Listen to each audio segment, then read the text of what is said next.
আমরা পারস্পরিক শ্রদ্ধা, মর্যাদা, ভালোবাসার রাজনীতিতে বিশ্বাসী। আমরা বিশ্বাস করি মালিক যদি শ্রমিকের উপর ইনসাফ করে, শ্রমিক তার সমস্ত যোগ্যতা উজাড় করে মালিককে সহযোগিতা করবে, কাজ করবে।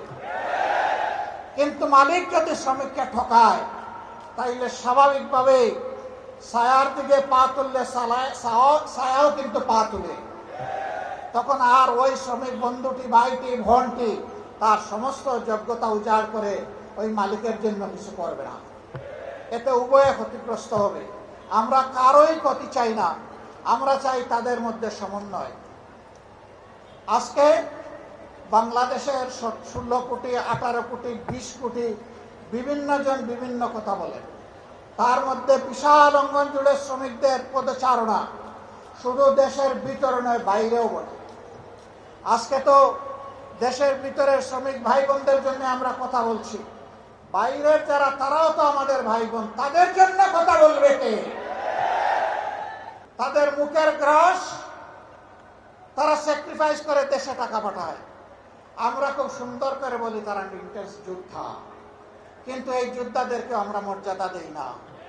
তারা যখন পাসপোর্ট রিনিউ করতে যায়, ঘাটে ঘাটে দালালের খপ্পরে পড়ে বিলম্বিত হয়ে তারা কষ্ট পায়।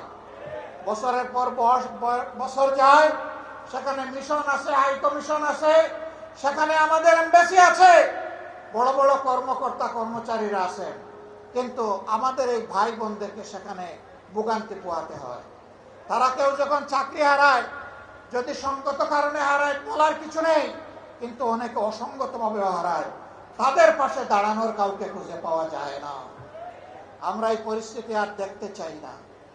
আমরা দেখতে চাই যেমন করে তাদেরকে রেমিটেন্স যোদ্ধা বলা হয়েছে, তেমন করে যেন তাদের মর্যাদাটাও তাদেরকে দেওয়া হয়।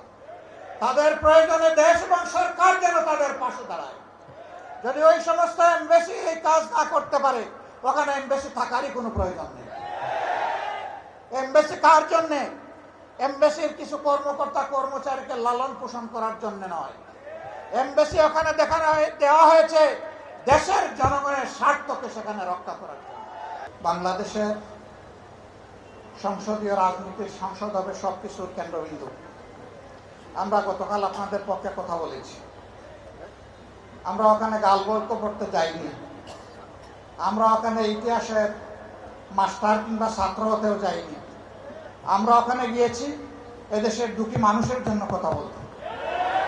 আপনারা দোয়া করবেন, যতদিন সংসদের ভিতরে থাকবো, ভিতরেও যেন আপনাদের জন্য লড়াই করে যেতে পারি, আর বাইরের লড়াইও চলবে ইনশাআল্লাহ।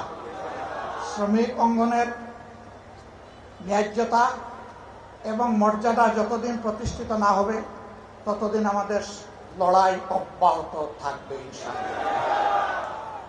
আল্লাহ তাআলা আপনাদেরকে ভালো রাখুন। এদেশে মালিক এবং শ্রমিকের পারস্পরিক সৌহার্দ্যপূর্ণ একটা বোঝাপড়ার জায়গা তৈরি হোক, যাতে উভয়েই লাভবান হয়।